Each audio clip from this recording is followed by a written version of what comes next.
Hey there, Alex Kidman here, and I'm a wrestling game fan and a professional wrestling fan, and my personal passion for wrestling derives directly from video games. Look, sure, as a kid I was aware of professional wrestling because in the 1980s Hulk Hogan was basically everywhere, but it wasn't until I wrestled with video games that I really got hooked, whether it was the arcade appeal of something like Mania or WWF WrestleFest, or later on games like WCW vs NWO World Tour or No Mercy or Fire Pro. I'm kind of fussy about my wrestling games because they really do need to be good, especially if you're going to pump them out year after year.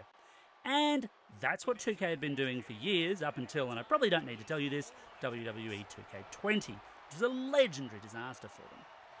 And they took a couple of years off, and they came back fairly well a couple of years ago with 2K22, even better last year with 2K23, and this year with 2K24. And I've had an early look at it, some early access to it. Haven't been able to test out everything because online was not up and running when I was testing, just to be clear.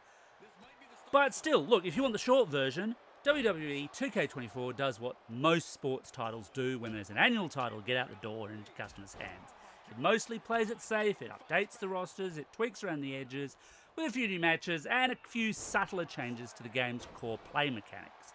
But of course, there's more to it than that. So most of the modes that were in 2K23 return this year. So you get My GM mode if you're the management type, Universe mode if you want a sandbox, and also the return of the collectible card-based My Faction mode. And look, I may as well get this out of the way right now. I hate collectible pay-to-win card deals in video games. Just loathe them.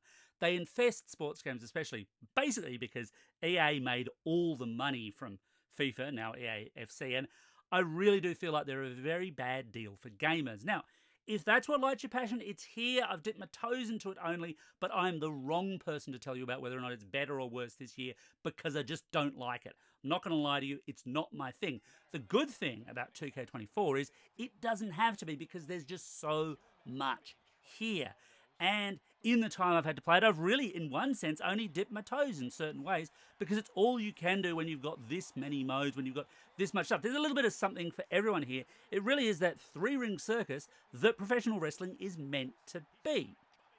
So, for example, if you prefer your grappling storyline based for your own creations, there's two gender-based storyline modes under the MyRise banner, Undisputed for the male wrestlers, Unleashed for the female combatants.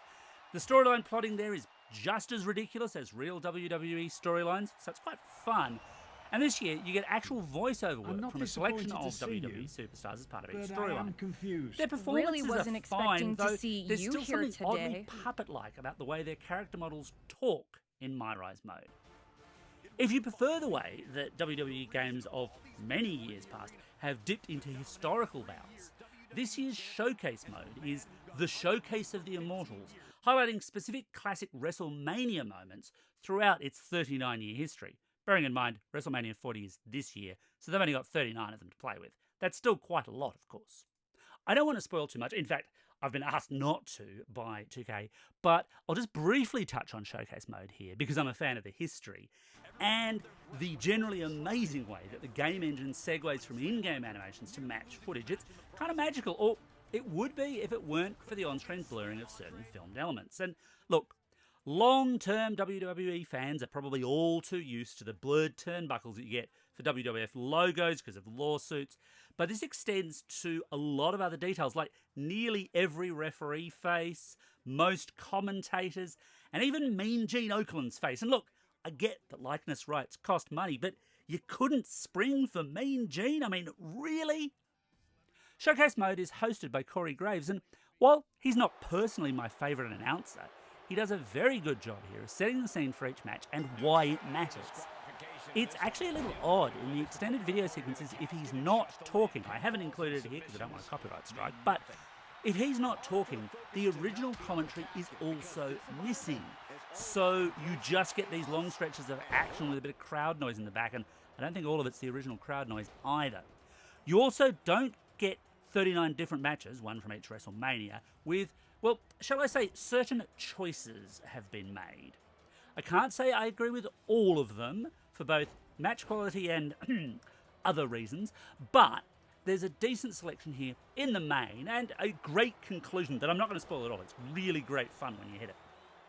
Like prior years, it does feel a little more like a rhythm music game than a wrestling game, because you're not free-flowing with your wrestling. You're wrestling to set in-game objectives that split you between the video scenes, rather than that full freeform that you get in every other game mode. Although, if you do get frustrated, you can always bounce to the next match anyway, simply by winning. Even if you don't hit all the objectives, you just don't unlock all the bits. 2K24 has a lot of content to get through, but what I always tend to focus on with iterations of wrestling game franchises is the core wrestling engine, because by and large, of course, that's what you're actually playing with. And the core wrestling engine is good whether you are creating your own wrestler or using the very large roster of superstars and NXT wrestlers. Are they still superstars? Somebody let me know in the comments below. And of course, legends, and they've got quite a nice little run of legends this time round. So the tweaks to the actual game wrestling engine are kind of minimal. If you're used to 2K23, you'll mostly get on with this pretty quickly and fairly easily. There are some tweaks around the way finishes work. There's a few changes to the way dives work to give them a little more impact. And there's also a new timing-based minigame for trading blows. And look, this feels a little New Japan to me, a little kind of fighting spirity, but it's actually really good fun. It fits in the game quite well. It doesn't overstay its welcome. It's a really good, nice little tweak. There's also a few new matches in play. You've got the Gauntlet match, which is a test of endurance in effect, almost kind of Royal Rumble style, but with pins and submissions in play. It feels like it's probably been the easiest thing for them to program, but it's good. It's quite engaging. It's a good way to challenge yourself as well, given you don't get rest between your opponents. The other new matches, well, look, they're not exactly new to WWE games. There's a backstage brawl area, where winning is via finisher-assisted TKO, casket matches, ambulance matches, and special referee matches, and they've all appeared in one form or another in WWE games over the years. Special ref mode works pretty much as it's always done. It's best with a group of friends where you want to muck around with the implementation of rules, run fast counts and the like. I've long found with special ref modes in prior games and with this one that while the concept sounds kind of fun, I find it tends to degrade into a bit of a mess. I've never found I've been that compelled to play lots of special ref games. The backstage brawl area that you get, look, it's quite wide, it's quite big, and there are some fun interactive elements in there, but I feel like there aren't really enough. I just kept finding objects I presumed I could interact with in interesting ways, only to discover they were basically just visual clutter, not weapons or interactive areas in their own right. They're sort of trying with this to turn it into something somewhat akin to Power Stone, I guess, but it's not great. It just feels a little bit too empty to me. Now, this is year one for this creative team with Backstage Brawl, so maybe they'll get better in 2K25. For now, they're not a great addition. They're okay for what they are.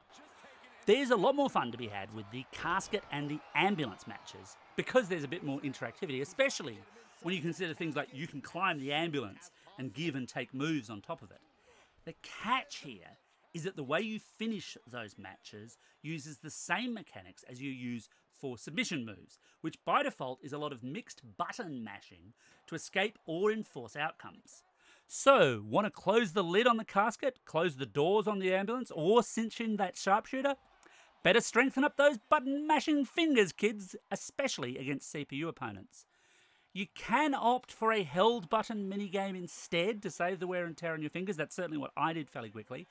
But look, this wasn't fun back when LJN was throwing it into their terrible SNES games, and it still isn't. I mean, in one rather epic ambulance match I held between Rhea Ripley and Bayley, I spent the concluding minutes, several of them, just trapped in a button-holding minigame.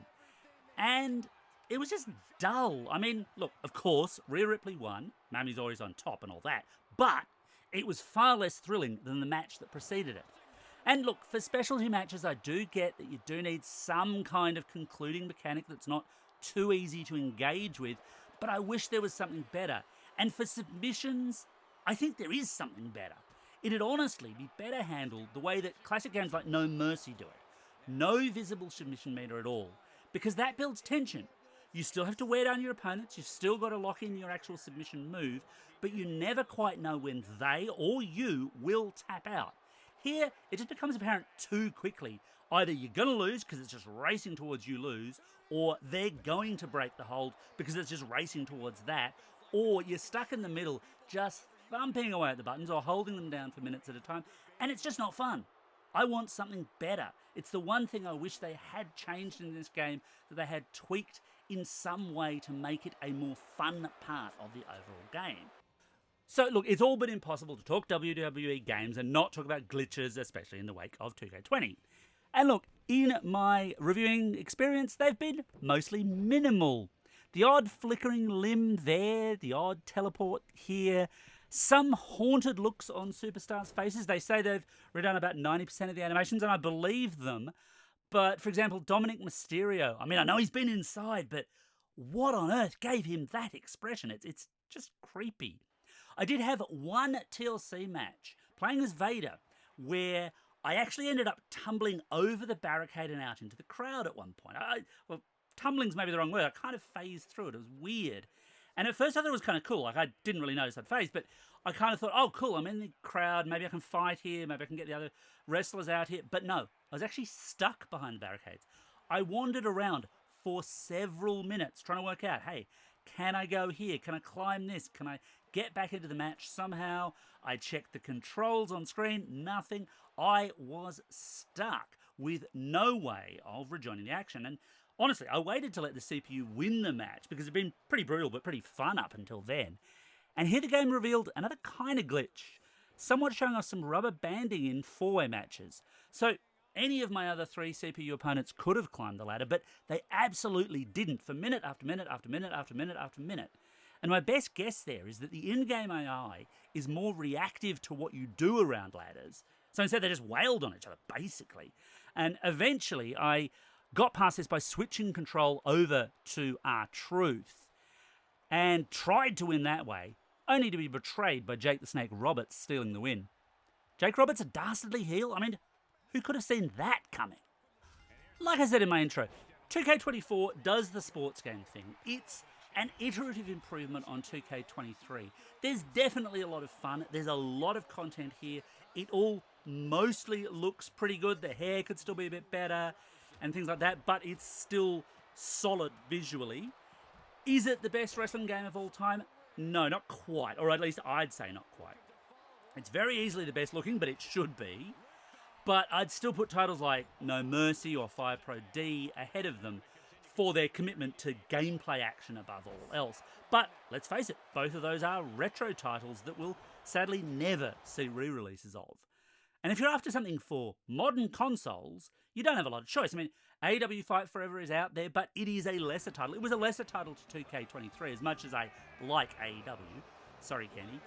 And 2K24 is even more refined. It's easily the best current wrestling game you can buy